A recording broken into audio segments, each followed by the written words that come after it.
இந்த காலத்துல 1 லட்சம் 2 லட்சம் கொடுத்தாதான் சினிமா கோர்ஸ் படிக்க முடியும் அப்படின்ற இந்த சூழ்நிலையில கவர்மெண்ட் சைட்ல 100% ஸ்காலர்ஷிப்போட, அதாவது ஃப்ரீயாவே இந்த சினிமா கோர்ஸ் படிக்கலாம். அது என்னதுன்னு ஃபுல் டீடைலா சொல்றேன். சோ அதுக்கு முன்னாடி சினிமா சம்பந்தமான ஆடிஷன் அப்டேட் மற்றும் மீடியா சம்பந்தமான ஜாப் ஆப்பர்ச்சுனிட்டி தெரிஞ்சுக்கணும் அப்படின்னு நினைச்சுக்கிறேன். மறக்காம நம்மளுடைய சினிமா சேனலை ஃபாலோ பண்ணிக்கோங்க. மதுரை நாகமலை புதுக்கோட்டையில இருக்கிற காமராஜர் யூனிவர்சிட்டியில தான் இந்த கோர்ஸ் ஆஃபர் பண்றாங்க. இந்த கோர்ஸ் பாத்தீங்கன்னா MSc film and electronic media studies. இந்த கோர்ஸ் யாருனாலும் படிக்கலாம்.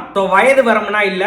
ஆனா நீங்க யூஜி முடிச்சிருக்கணும், எனி டிகிரி படிச்சிருக்கலாம். நீங்க விஸ்காம் படிச்சாலும் இந்த கோர்ஸ் படிக்கலாம். வேற ஏதாவது மேஜர் தமிழ் இங்கிலீஷ், சோ நீங்க எந்த யூஜி வேணா படிச்சிருக்கலாம். பட் யூஜி அரியர் இல்லாம முடிச்சிருக்கணும். சோ இது பிஜி கோர்ஸ், 2 வருஷ கோர்ஸ். சோ இந்த கோர்ஸ்ல பாத்தீங்கன்னா cinematography, editing, graphics animation, grading, sound effects, 7.1 5.1 mixing, shooting floor, dubbing room. So final year நீங்க ஷார்ட் ஃபிலிம் பண்ணிருந்தீங்கன்னா டிபார்ட்மெண்ட்லயே பிரிவியூ தியேட்டர் இருக்கு. 250 பேர் மேல உட்காரலாம் இந்த பிரிவியூ தியேட்டர்ல. சோ நீங்க வந்து டைரக்டா போய் காலேஜை விசிட் பண்ணி இத பார்க்கலாம். அப்படி இல்லனா நம்மளோட சினிமா சேனல் யூடியூப் சேனல்ல ஃபுல் வீடியோ போட்டுருக்கோம். சோ அந்த டிபார்ட்மெண்ட் போய் அங்க என்னென்ன இருக்கு அப்படின்னு சொல்லி வீடியோவா நாங்க ரெடி பண்ணிருக்கோம். சோ அது போக அச்சோடி சாரும் பேசிருப்பாங்க. அந்த வீடியோ பார்க்கணும்னு நினைச்சீங்கன்னா யூடியூப்ல செக் பண்ணி பாருங்க. சோ இது எப்படி ஃப்ரீயா படிக்கலாம் அப்படின்னா, எஸ்சி எஸ்டி ஸ்டூடெண்ட்க்கு 100% ஸ்காலர்ஷிப், ஓபிசி ஸ்டூடெண்ட்க்கு 50% ஸ்காலர்ஷிப்போட படிச்சுக்கலாம். சோ அட்மிஷன் ஸ்டார்ட் ஆயிருச்சு. நீங்க வெப்சைட்ல போய் நீங்க அப்ளை பண்ணலாம். சோ இதை தவிர்த்து வேற ஏதாவது டவுட் இருந்துச்சுன்னா ஸ்கிரீன்ல தெரியற இந்த நம்பருக்கு கான்டாக்ட் பண்ணுங்க.